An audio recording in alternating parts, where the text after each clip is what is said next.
सेवा नामक कहानी में अन्य विषयों पर प्रकाश डालते हुए ममता कालिया ने वर्णन कर रही हैं जिस तरह से वह बेटे को देख कर नरोत्तम जी की व्याग्रता शब्द ढूंढ रही थी। कभी वे डॉक्टरों के पर्चे दिखाने लगे, कभी दवाओं की शीशाएं दिखाने लगे। तो उस समय बेटा कहने लगा, पापा कोमा पेशेंट के साथ सबसे अच्छी बात यह होती कि हर मिनट देखभाल नहीं करनी पड़ती, बोलकर बेटा कहने लगा। और वह पूछने लगा, डॉक्टर क्या कहते हैं, कब तक होश आ सकता है, बोलकर आप पूछने लगे।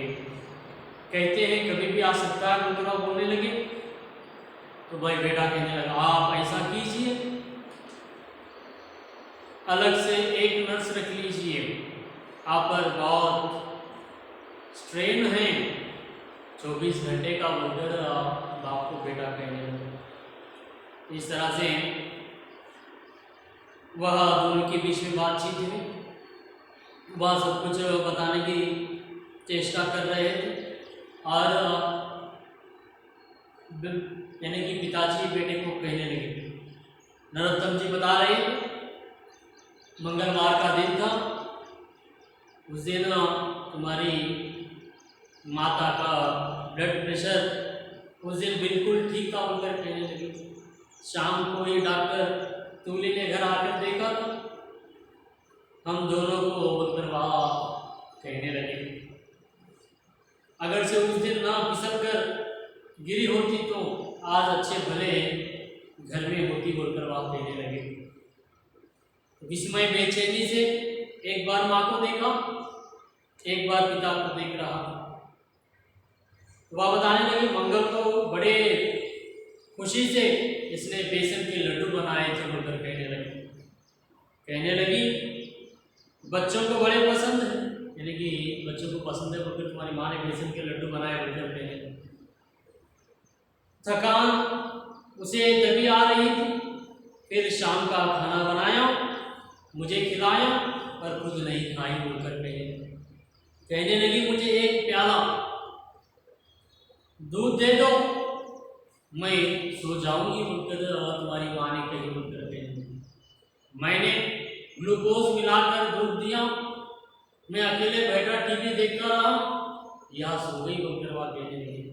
जब इनसे नहीं होते तो इतने झंझट के काम करती क्यों है मम्मी, बोलकर उस तरफ दूसरी तरफ बहू यानी कि डॉली ने कहा। शरीर के साथ शौक तो नहीं जाता है, इससे पहले एक दिन डॉक्टर दुबे को दिखाया था, बोलकर पिताजी कहने लगे। उन्होंने कहा शरीर में खून की कमी हो गई है, 1 साल से डॉक्टर दुबे का इलाज चल रहा था, तुम्हें तो पता ही है ना, बोलकर नरोत्तम जी कहने लगे। बस सब मैं जानता हूँ पापा, आप बस अब इनकी तबीयत कैसी है, डॉक्टर ने क्या कहा, बोलकर कहने लगे। इस महीने बड़ी बेचैनी से पिता की तरफ देखने लगा और उस समय नरोत्तम जी ने उस तरह से उनकी जो बेचैनी, हड़बड़ी और शब्द बर्फ की नोक की तरह चुभ रही थी, बोलकर वर्णन करने लगे। जो हम तुम देख रहे हो, डॉक्टरों का कहना है ब्रेन हैमरेज से उठने पर इसे पाल यानी कि फालिश, इस तरह से बोलते हैं ना, फालिश मारी बोलकर कहते हैं ना, सर से पैरालिसिस भी हो सकता है। ऐसे में शायद दिमाग उसी अच्छी तरह काम नहीं कर सकता है, बोलकर वह बताने लगे। तो उस समय बेटा कहने लगा, मम्मी का बुरा क्यों सोचते हो, शुभ शुभ सोचो, बोलकर कहने लगा। अगर मेरी मम्मी है तो इन्हें कुछ नहीं होगा और यह ठीक हो जाएगी। इसमें उठकर खड़ा हुआ, डाली भी खड़ी हो गई। देखिए इस तरह से वहाँ पे आपस में बातचीत हो रही। उसके बाद पापा आप सुबह शाम मुझे मम्मी की हालत के बारे में फोन करते रहिए। लेकिन बेटा बोल रहा, बेटे के पास समय नहीं है माँ की सेवा करने के लिए। किस तरह से वो करना कि शाम सुबह शाम फोन करिए। आप मुझे कलकत्ता जाना है मीटिंग में, वहाँ मैं पोस्टपोन कर दूंगा, मम्मी के ठीक होने पर ही जाऊंगा बोलकर बेटा कहने लगा। आप कहे तो मैं डाली को छोड़ जाऊं, विस्मय ने चलते चलते कहा। डाली ने उस समय गुस्से से पति की तरफ देखा। मुझे कल बच्चों के स्कूल जाना है, पेरेंट टीचर मीटिंग है बोलकर वहाँ कहने लगी। पिछले महीने भी मैं वहाँ नहीं जा सकी बोलकर पत्नी भी सास की सेवा करने के लिए तैयार नहीं है। बाहर बच्चे खेल से थकान होकर कार में जाकर बैठे हुए थे। नाटी अभी भी वहाँ नीचे डालों को की कोशिश में उछल कूद कर रहा था, यानी उनका जो कुत्ता था ना पेड़ के नीचे उछल कूद कर रहा था। जाकर वहाँ बोले नाटी चलो। डाली की आवाज लगते ही उछल कर गाड़ी में चढ़कर बैठ गया। उस समय प्रतीक ने कहा, दादाजी मैं दादी माँ के लिए गेट वेल कार्ड भेज दूंगा, ओके बोलकर वह प्रतीक कहने लगा। उसके बाद कार चली गई। नरोत्तम जी वापस कमरे में आ गए और पत्नी दूसरी तरफ अर्ध चेतना में अवस्था में अपने बेटे विश्व को याद कर रही थी। नरोत्तम जी पत्नी से बोले, चला गया तुम्हारा विश्व। यानी उस समय वो फिर भी माँ देखिए बेटा आगे माँ को देख के तो थोड़ी घंटों में चले गया।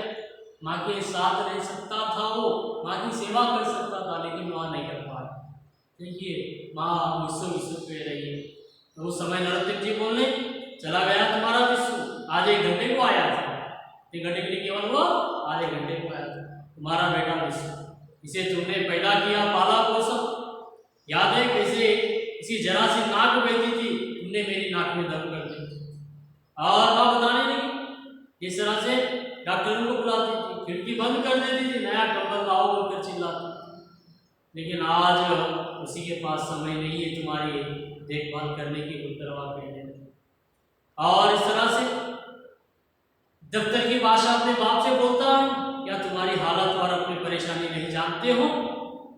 क्या यह how are you fine thank you जैसी सिचुएशन होती है?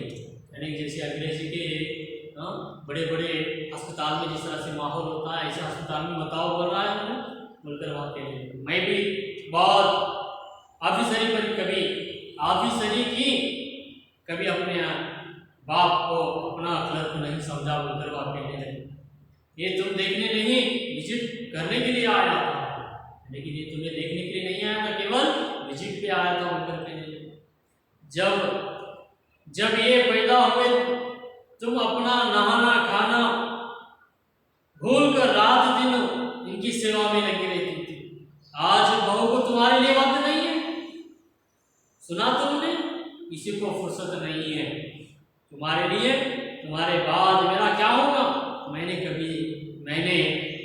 अभी से इन लोगों को देख लिया, तुम जल्दी से ठीक हो जाओ, देखो आंखें खोलो बोलकर वह कहने लगे, तुम्हारे सिवा मेरा और यहाँ कौन है बोलकर नरोत्तम जी ने अपनी पत्नी के सामने अपने भावनाओं को विचारों को व्यक्त कर रही है।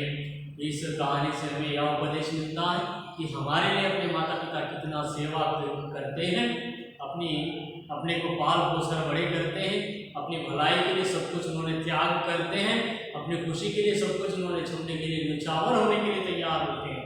ऐसे माता पिता का सेवा करना भी अपना भी फर्ज बनता है। ये बेटा भी करना है माता पिता की सेवा, लेकिन बेटी भी सेवा करना ये हमारा कर्तव्य होना चाहिए बोलकर हमें इस कहानी के द्वारा ममता कालिया ने वर्णन कर रही है। ये था सेवा नामक कहानी।